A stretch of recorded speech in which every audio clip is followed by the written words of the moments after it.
Welcome to the Shift Gold Friday Gold Wrap, your overview of this week's precious metals news. It's Friday, November 25th. I'm your host, Mike Maharrey. Thanks for tuning in. Happy Black Friday. Although, doesn't it seem like we've been having Black Friday for like a month? You know, here's something that's clearly a sign that I'm getting old, but I miss Black Friday actually being on Friday. Like the Friday after Thanksgiving.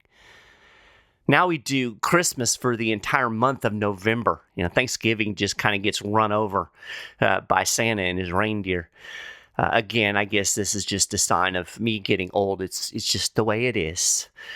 But, personally, I never was a big Black Friday person. My grandmother was. She and my mom used to go out. There was like a big thing. They'd get up at like 5 in the morning and they'd go to breakfast and then they hit the big sales. And, it was a big deal. It was an event in and of itself. And I was like, no, thank you. Don't want to do that. Don't want to fight the traffic. Don't want to be in the crowds. I don't even know, if it's like that anymore, if there's the big crowds like it used to be. I remember back in the day, they used to line up outside the stores for the Black Friday sales. I don't think that's a thing anymore.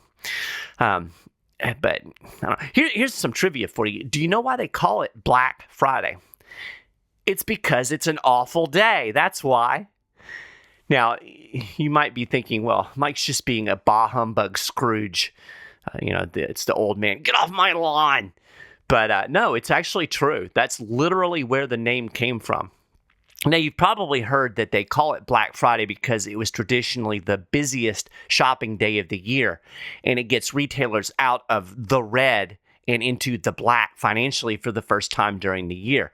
But this is pretty much just propaganda that the retail industry put out because it didn't want negative connotations attached to one of the most important sales days of the year. Incidentally, Black Friday typically is not the busiest shopping day of the year. It's the Saturday right before Christmas, I think, is the traditionally the biggest spending day. But regardless, the first reference to this financial explanation for Black Friday was in the Philadelphia Inquirer, and that was in 1981, so not that terribly long ago.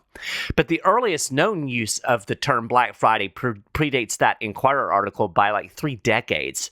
The term was used in the journal Factory Management and Maintenance in 1951. And it was actually referring to workers calling in sick the day after Thanksgiving, something that I almost did today.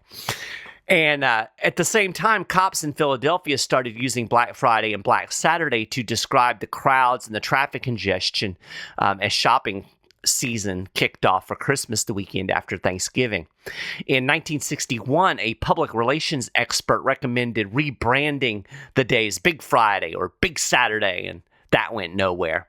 The New York Times started using Black Friday to describe the busiest shopping day and traffic day in 1975. You'll notice that traffic is a reoccurring theme here. So there you go. When you boil it all down, they call it Black Friday because it's just an awful day. So, as you can tell, this week's show is going to be a little bit different, mainly because I'm just not in the mood to dig into a bunch of financial stuff. I ate too much yesterday. I don't feel very good. I've been really intentionally staying in a calorie deficit for months, trying to get rid of some of the weight that I gained while my mom was sick. And I think Thanksgiving meal shocked my system. So I could very easily be one of those guys that's like, cash it in for the week.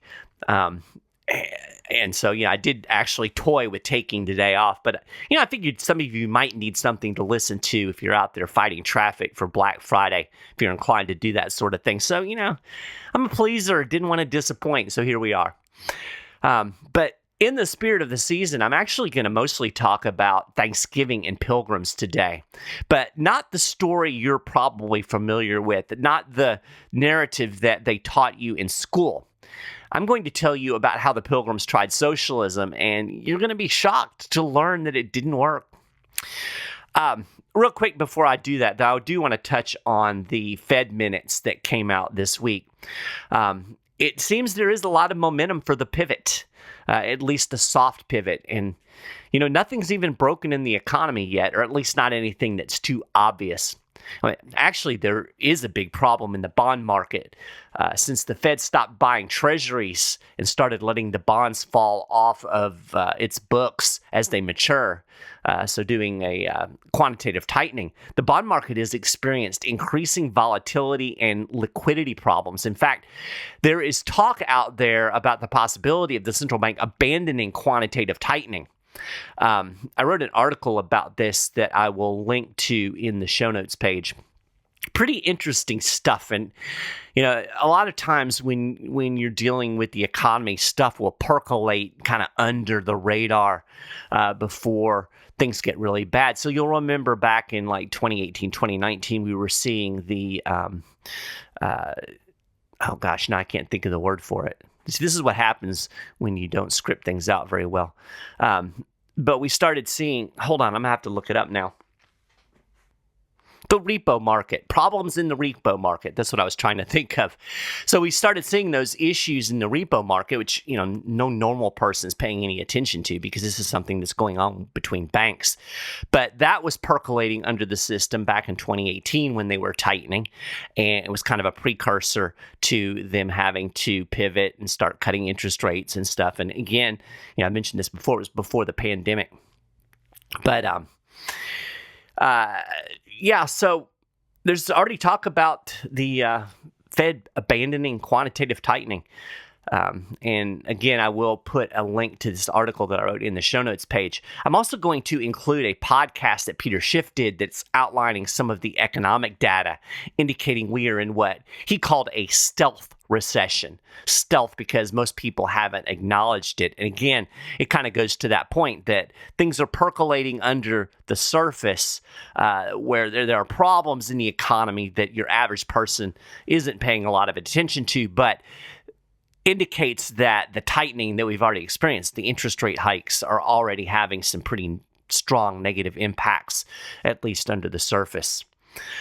Anyway, from the Fed minutes, it appears the soft pivot is on. We learned, as Reuters reported, that a substantial majority of policymakers at the Federal Reserve meeting earlier this month agreed it would likely soon be appropriate to slow the pace of interest rate hikes. And this is from the Fed minutes. A slower pace would better allow the Fed Open Market Committee to assess progress toward its goals of maximum employment and price stability, blah, blah, blah.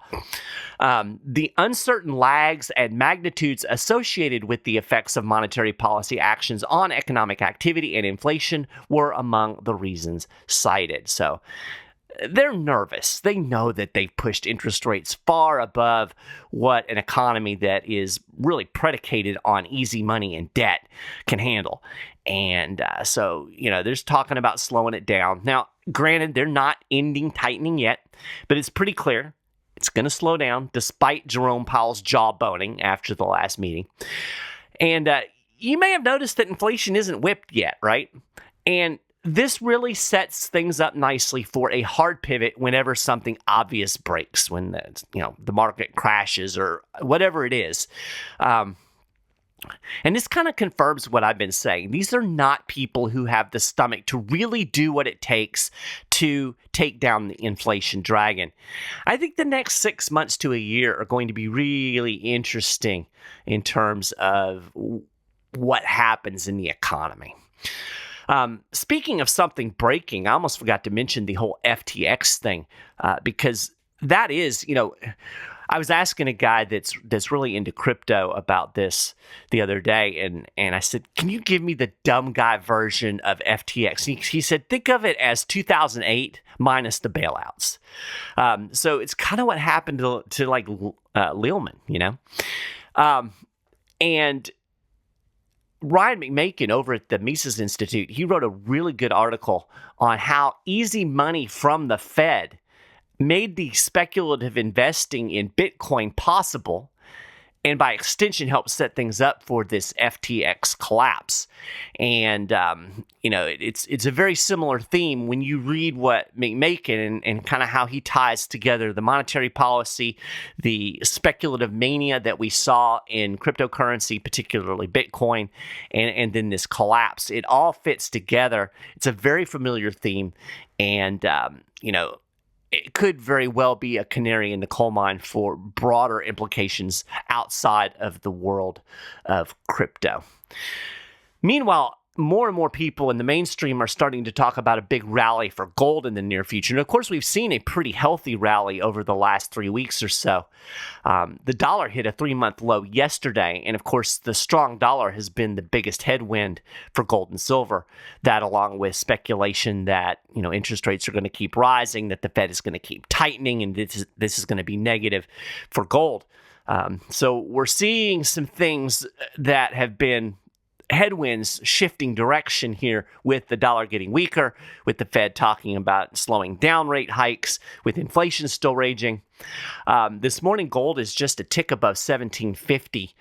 This was as I was prepping for the show. Now, keep in mind, just a couple of weeks ago, we were talking about prices in the $1,650 range and wondering if they could hold that level. So, it seems like we've kind of hit another plateau in the gold market. So that's the economic stuff that I wanted to touch on today.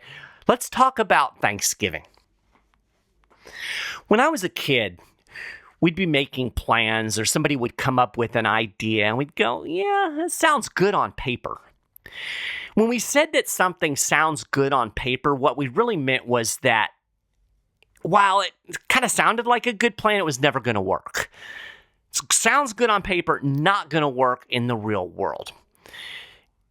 That is socialism in a nutshell. Socialism sounds good on paper. Now, you're probably thinking, where in the world is Mike going with this? What does this have to do with Thanksgiving? Well, the fact of the matter is, the Pilgrims thought socialism sounded good on paper, and they tried it during the first couple of years in North America, and it didn't go well. Turns out you can't just ignore economics and human nature, even if something sounds good on paper. And socialism really does sound good on paper, right? I mean, we're all going to own everything together. We're all going to take care of each other, from each according to his ability to each according to his needs. It sounds so nice. And of course, we all want to be nice, right? People are emotionally drawn to socialism because it sounds good. It sounds fair. It sounds nice. But do you know what's not nice? Corpses. And that's exactly what the Pilgrims got when they took their stab at socialism. Most Americans, because this was not taught in most history classes, don't know that the Plymouth Colony was originally an experiment in socialist utopianism. And were it not for a complete 180 a couple of years in, we probably wouldn't have enjoyed the bountiful feasts that most of us ate yesterday. There would have been no Thanksgiving because there would have been no Pilgrims left to give thanks. Now, we probably did learn in our history books, whether we remember this or not, questionable, but we probably did learn that the Pilgrims arrived in Massachusetts on November 11th, 1620. Now, at that point, they had all of their food and provisions in a common store, which makes sense because they came over in ships, and you have very limited supplies that you can put on a ship, so you're going to have a common store. But these folks were forward thinkers, and they didn't even have Karl Marx's scribblings to appeal to. They set things up on the socialist principle, from each according to his ability to each according to his need. This was intentional. Now, things got off to a bad start in the New World. Conditions were miserable.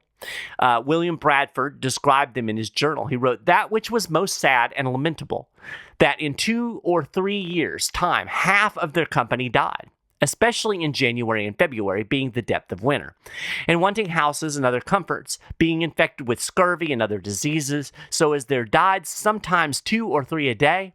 In the aforesaid time, that of 100 and odd persons, scarce 50 remained." So, like half of the Pilgrims died off in that first winter. And obviously, the Pilgrims' initial struggle didn't have anything to do with socialism, really. They just had the misfortune of landing in Massachusetts at the onset in winter. If you live in New England, you understand their pain, right? But even after their first summer, things didn't improve much. Now, they planted, they harvested, and the following fall, the Pilgrims got their first crops in. Again, they all went into the common store. Now, wasn't that nice? No greed, nobody getting any more than they should. Of course, nobody was getting much of anything at all because they didn't produce very much. But still, they had to feel good about themselves, right? Because, after all, the system was fair. So, this is the following November. The ship Fortune arrived with 30 new settlers, mostly young men. Now, more manpower, that was welcome, but according to accounts, they brought not so much as a biscuit cake with them. So these folks came to the New World, they didn't bring any supplies. Bad planning, right? So they had a meager supply in their common store, and yet they had even more mouths to feed. And the future looked pretty bleak as food supplies ran out and the planned socialist community faced starvation yet again. Now, fast forward to the following year. The harvest was poor again in spite of the added manpower. Nevertheless, the Pilgrims again put the meager harvest in the common store because, this time it's going to work. It didn't. That winter, they starved again. The colonists here were learning economics the hard way. Richard Grant, a historian, in his book, The Incredible Bread Machine, wrote this. For 2 years, the Pilgrims faithfully practiced communal ownership of the means of production, and for 2 years nearly starved to death, rationed at times to, quote, but a quarter of pound of bread a day to each person. Governor Bradford wrote that, quote, famine must still ensue the next year also, if not some way prevented. He described how the colonists finally decided to introduce private property.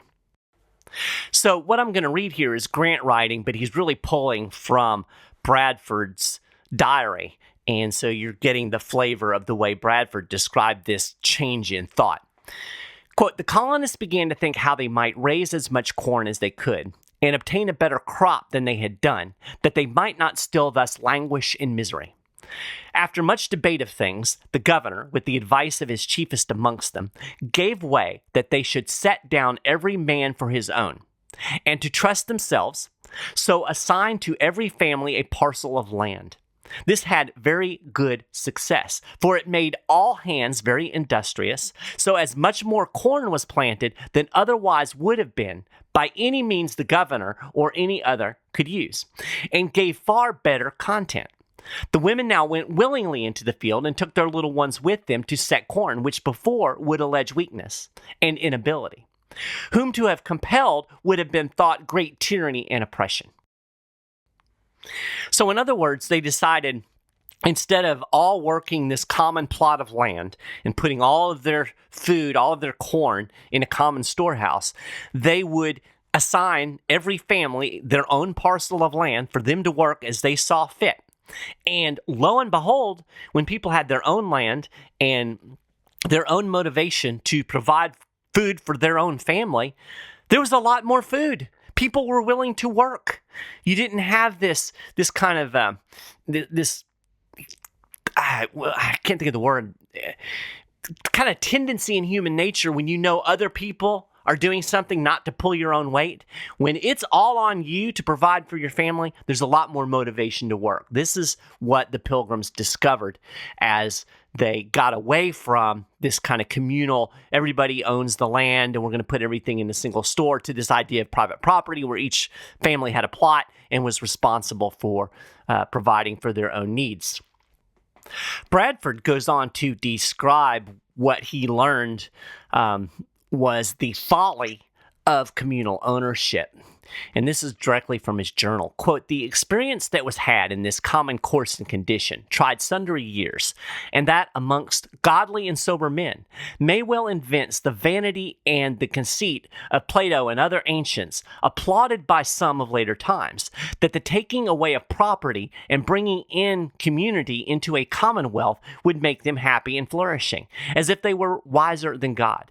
For this community, so far as it was found to breed much confusion and discontent, and retard much employment that would have been to their benefit and comfort. For the young men that were most able and fit for labor and service did not repine that they should spend their time and strength to work for other men's wives and children without any recompense. The strong or man of parts had no more indivision of viticules and cloths than he that was weak and not able to do a quarter the other could. This was thought injustice." Whoa! Some people resented doing all of the work. They didn't work as hard when they knew that it wasn't them that was going to directly benefit. This is shocking. Actually, it's not shocking at all. This is human nature, and we all know it. Now, it's kind of hard to parse out Bradford's, 1600s writing style here. But basically, you had these young men that were able and fit for labor. They didn't want to work for somebody else's wife. They didn't want to work for somebody else's family. What's in it for them? So they slacked. Not surprising, right? You can kind of understand where they're coming from. And the people that did work as the hardest, they didn't have any more than the people who couldn't do anything. So that was considered injustice. You had this guy that was working his tail off, and he is in just as bad a condition as this person over here who's not doing squat. So human nature, my wife is fond of saying the lack of alternatives clarifies the mind. When your back is against the wall, you're going to get stuff done. You're going to do work. If you know that there's a safety net, if you know that somebody else is going to take care of you, well, why not let them? Because let's be honest, most of us are kind of lazy by nature, right? We need something to kind of motivate us and kick us in the rear. These people found this out. Living in the harshest conditions imaginable, you still had this human nature. You would think, well, we don't want to all starve to death next winter. You would think that would be motivation enough, but it wasn't.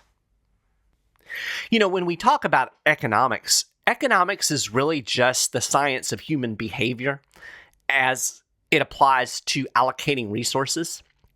And you can't ignore the human nature part of it. It is what it is. And economic laws, as we call them, they are a thing because of the way human beings behave. Now, we can lament the fact that human beings behave this way. We can say it shouldn't be this way, and we can finger point and talk about greed and say those young men were just mean and greedy and we should have somehow made them change their ways. But you can't do that. We can get all holier than thou and say we wouldn't act that way, in other words, lie. But people will still be people. Here's the harsh truth. Good intentions and feel-good policies cannot trump basic economics. And when I say that, I'm really saying it can't trump basic human nature. You can dream of unicorns and lollipops all day, but it's not going to change reality. Scarcity, human behavior, incentives. The experience of the Pilgrims vividly demonstrates these basic, fundamental economic principles. Their good intentions could not overpower the cold, hard realities of economic principles, even when it was a life and death situation. They never have, and they never will. So, just a little food for thought on this Thanksgiving holiday. So with that, I hope you have a fantastic Black Friday. Personally, I will be staying safely ensconced in my house, unless I decide to go to the gym, but no way I'm going anywhere near any shopping center or store. But, even if you're like me and your tradition is to stay home and avoid the traffic on Black Friday, you can still shop for physical gold and silver today from the comfort of your couch. Talk to a SchiffGold Precious Metals specialist by calling 1-888-GOLD-160, or you can email them, info@schiffgold.com, or you can just chat online. Go to schiffgold.com, hit the Getting Started tab, and there is a chat window right there on the website.